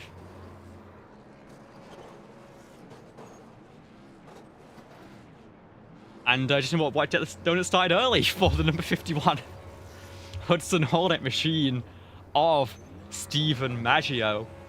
I am going to assume that was a bit of a friendly piece of contact between the two of them. But the 51 going to burn it down on the start finish. Has tamed the lady in black, and Stephen Maggio by 6 seconds will be your race winner in tonight's race.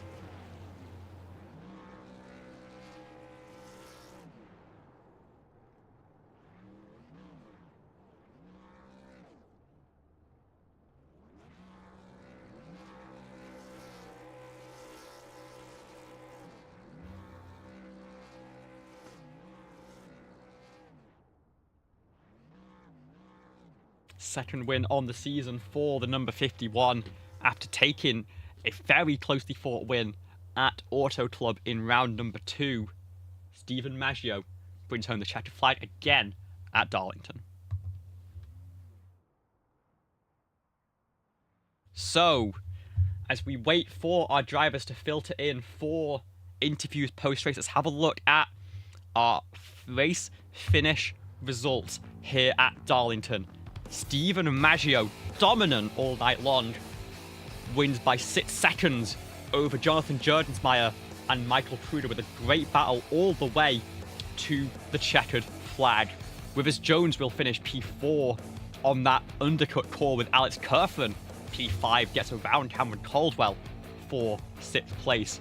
Justin Raw and Zach Probst will be your final trucks on the lead lap, but further behind, the second storyline of the race, Cody McCorkle, against all odds, continues upset after upset and will be your mid-season madness champion, ahead of Mika Walls by 7 seconds after a speeding penalty in the final pit stop. Ty Watermelon also finishing just 1 lap down, and then Stephen Thornton, David Duran Jr., Gabe Tazzola, Fidel Fabian, William Kemp, and Jonathan Canfield, your final cars to take the checkered flag tonight. Tristan Marr had that spin off turn 4 late in the race, brought the truck down to pit lane to avoid bringing out the caution. He will be credited with a P18 finish for that one. And then Nathan Fuller and Ryan Bodie, your final starters in this race, finishing more than 100 laps down each. Andrew Davis, Zachary Wareham, turn of practice, but not making an attempt at qualifying. They will be having provisionals and also get 20th place points.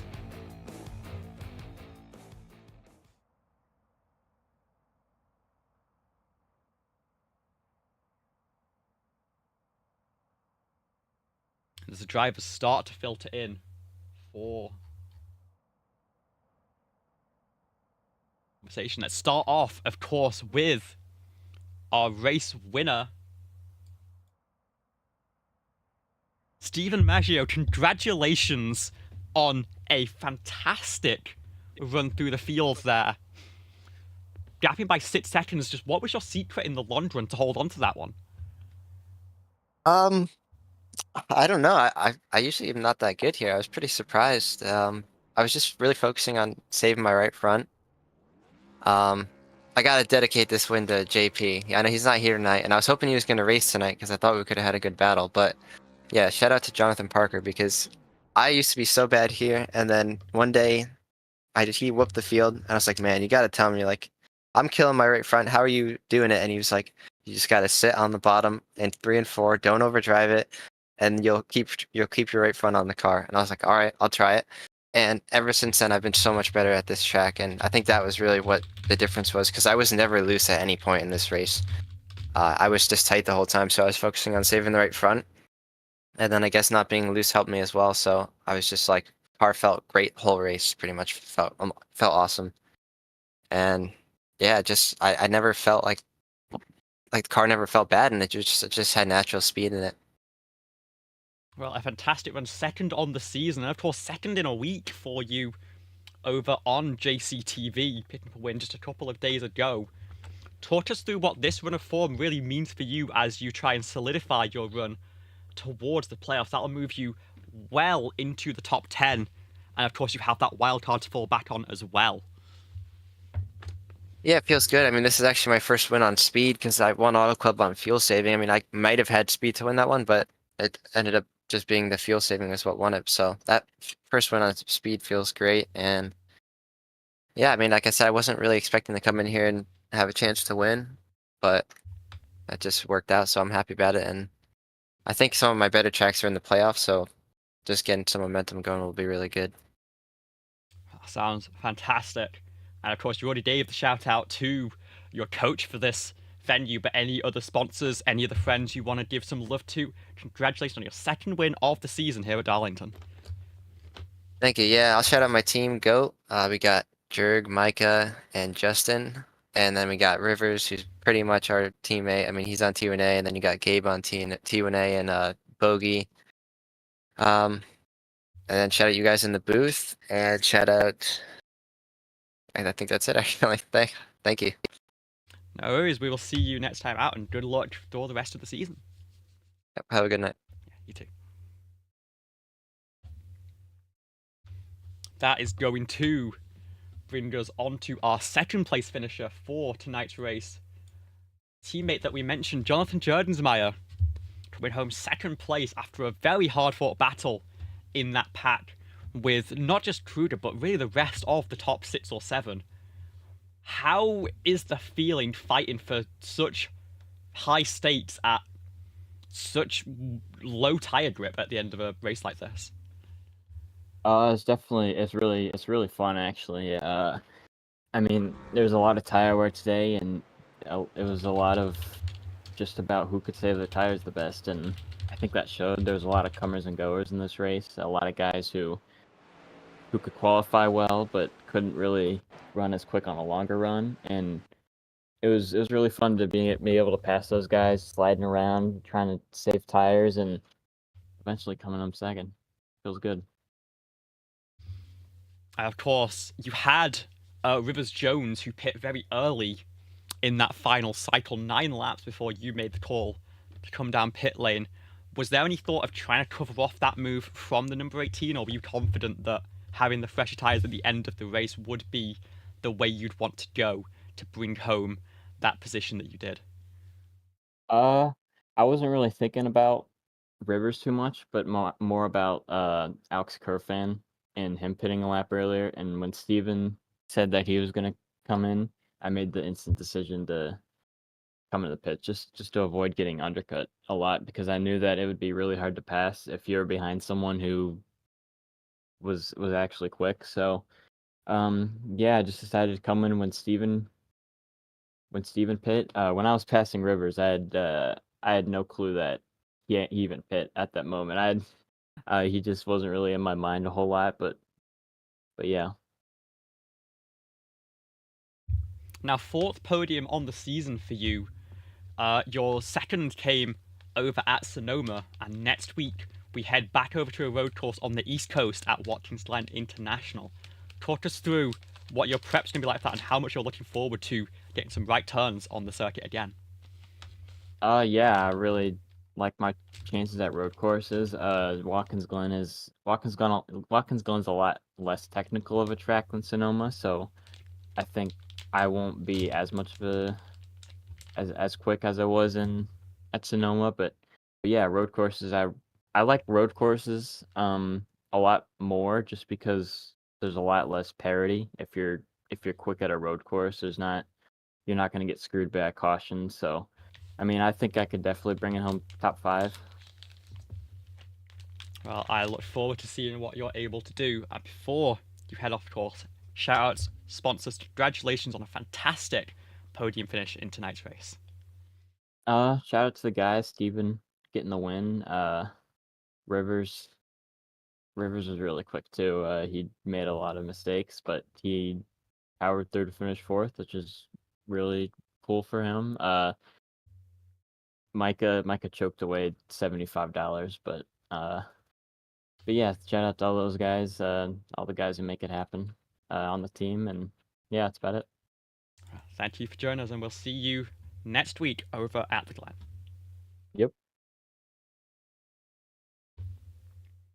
And for our final spot on the podium, we don't have to hop very far back in this replay footage. Look who it is, just a little bit further behind. Michael Truder, third place finish on the day, your best of the campaign so far. Talk us through how challenging that race was and how close you were trying to, how tight the battle was at the end of the final run. Yeah, I mean, really, it was truly a night and day difference, quite literally. I mean, in the day, really, I really was slipping too much, and I really was killing my rears. I mean, that's kind of really how Rivers got by me. I kind of abused my rears too much, and he played the smart, patient game, and he got by me, and I just lost it. And from there, I mean, I was just trying to just kind of retain track position there and try to work at it, try to put the tightness back in it, and then I ran out of talent and killed or Jonathan Gantfield. Yeah, I completely screwed that up. I forked up my track position and having to get damage fixed. Luckily, it was 6 seconds somehow, and from there it was just an uptick and up claw, and really, it really started to shift for me when the sun started to set and like the ambience and temps dropped. I'm not sure what it was, but like all of a sudden my issues I had slipping and just getting loose as much as I did really just went away, and all of a sudden like I just came alive, and like I literally was just able to really make up ground on people when earlier I was struggling like crazy, and like yeah, once the sun set, I was able to make moves and get by people, and I got to jerk there in the closing laps, and I tried to like set him up and I made mistakes and just caught the wall, and I tried to get out of his dirty wake and try to catch him at opportune spots to get in to his inside. I just couldn't do it. I mean, maybe if I had a few more, I could have gotten there. Maybe, but I mean, I can't complain. The doctor recently prescribed that I needed a good finish in this league, and well, we got just that. Led laps, good stage points. So I mean, I can't complain too much. I mean, could have wished maybe could have finished one spot better, but I mean, all in all, top 3, happy on it.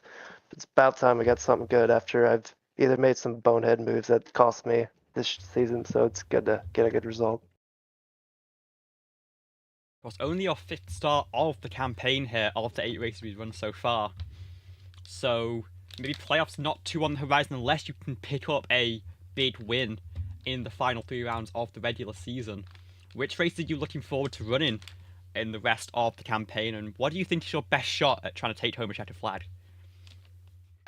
Well, I mean, we got some good tracks on the horizon. I mean, Watkins Glen, I've won in the past in the series, but it's no cakewalk. I mean, compared to how it was several seasons ago, last time we came here, I mean, we got guys that are actually pretty sporty on run courses, so it's going to be hard to beat them for it, but I see that as an opportunity to run either excellent or really, really good or have a chance to win. And I'd say that's my best shot. Maybe New Atlanta. I mean, I know it's crazy putting a wild card out there, but I feel pretty optimistic mainly about Watkins Glen coming up, just winning there in the past. Well, it sounds like a plan. Before I let you go, got any sponsors, any shout outs? Congratulations on a great podium finish. The floor's yours.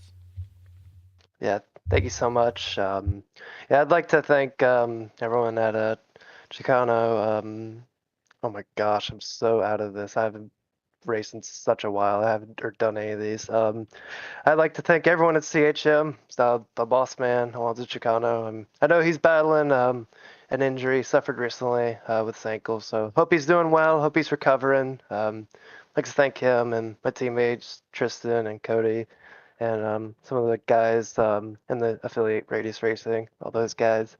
I'd like to thank JCTV for being on the car, and really just also shout out to you also for grinding out today and like going on a craze with commentating. I believe a near 9-hour event, and then turning around to commentate this. So props to you for sticking this out to commentate this tonight. And that's about all I got. Oh, I forgot.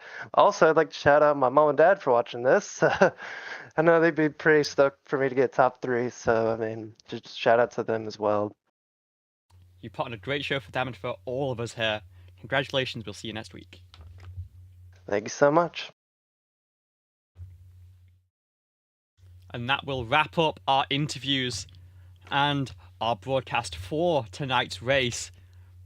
The stories of tonight: Stephen Maggio dominant from lights to flag, bringing home a checkered flag with, let's get the exact number, 94 laps led for the number 51. Great run from them.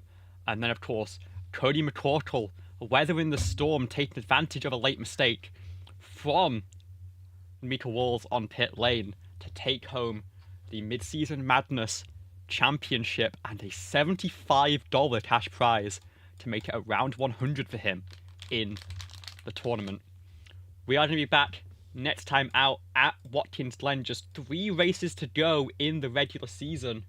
The Glen, Pocono, Atlanta. Rivers Jones currently leads the standings by 14 points over Mika Walls, with Justin Raw in 3rd place. We're expecting our wildcards right now to be William Kemp and Traber Burns, I believe. Everyone else, with a win, either only made 1 start or is already in a playoff position. But we'll keep track of that. And of course, Atlanta, the big wildcard that could deal anyone into the playoffs at the last moment. It has been an absolute pleasure bringing you tonight's coverage of the C2 Graphics Throwback 200 at Darlington Raceway. Congratulations to both Stephen Maggio and Cody McCorkle on their big wins tonight. We will see you in a week's time over at Watkins Glen.